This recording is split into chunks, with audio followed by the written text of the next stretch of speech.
ವಿಕಲಚೇತನರಿಗೆ ಆದಾಯ ಮಿತಿ ರದ್ದು ಮಾಡಿ ಮಾಶಾಸನ ಹೆಚ್ಚಿಸಲು ಮನವಿ ಎಂಬ ಶೀರ್ಷಿಕೆಯಡಿ ಕನ್ನಡ ಜನಾಂತರಂಗ ಪತ್ರಿಕೆಯಲ್ಲಿ ಉಲ್ಲೇಖವಾಗಿರುವ ಕೆಲವು ಅಂಶಗಳನ್ನು ಸದನದ ಶೂನ್ಯ ವೇಳೆಯಲ್ಲಿ ಪ್ರಸ್ತಾಪಿಸಲು ಬಯಸುತ್ತೇನೆ.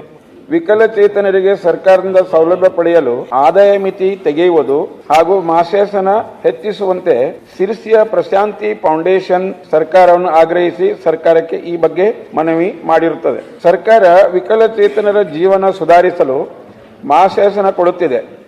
ಅದನ್ನು ಪಡೆಯಲು ವೈದ್ಯಕೀಯ ಪ್ರಮಾಣ ಪತ್ರ ನೀಡಬೇಕು.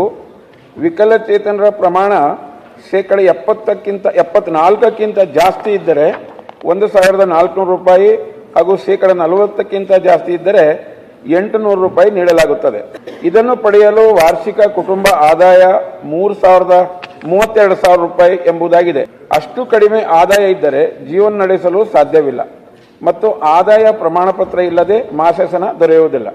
ಇದರಿಂದಾಗಿ ವಿಕಲಚೇತನರಿಗೆ ಮಾಶಾಸನವೂ ಇಲ್ಲದೆ ದುಡಿಯಲು ಆಗದೆ ಅತಂತ್ರರಾಗಿದ್ದಾರೆ. ಅವರ ಜೀವನದ ಹಿತದೃಷ್ಟಿಯಿಂದ ಆದಾಯ ಮಿತಿಯನ್ನು ತೆಗೆಯಬೇಕು ಮತ್ತು ಮಾಶಾಸನ ಮೊತ್ತ ಪರಿಶೀಲಿಸಬೇಕು ಎಂದು ಆಗ್ರಹಿಸಿರುವ ವರದಿಯು ಪತ್ರಿಕೆಯಲ್ಲಿ ಬಂದಿರುತ್ತದೆ. ಹೀಗಾಗಿ ಸಾರ್ವಜನಿಕರ ಮಹತ್ವದ ಸದರಿ ವಿಷಯವನ್ನು ಮಾನ್ಯ ಮಹಿಳಾ ಮತ್ತು ಮಕ್ಕಳ ಅಭಿವೃದ್ಧಿ, ವಿಕಲಚೇತನ ಮತ್ತು ಹಿರಿಯ ನಾಗರಿಕರ ಸಬಲೀಕರಣ ಸಚಿವರು ಗಂಭೀರವಾಗಿ ಪರಿಗಣಿಸಿ ಆದ್ಯತೆಯ ಮೇರೆಗೆ ಅವರ ಬೇಡಿಕೆಯನ್ನು ಈಡೇರಿಸಬೇಕು ಎಂಬ ಮಹತ್ವದ ವಿಚಾರವನ್ನು ಶೂನ್ಯ ವೇಳೆಯಲ್ಲಿ ಪ್ರಸ್ತಾಪಿಸುತ್ತಿದ್ದೇನೆ.